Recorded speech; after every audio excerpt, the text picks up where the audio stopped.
दादा होइन मामाले नि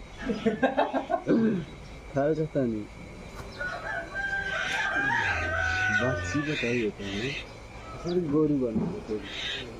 छिटै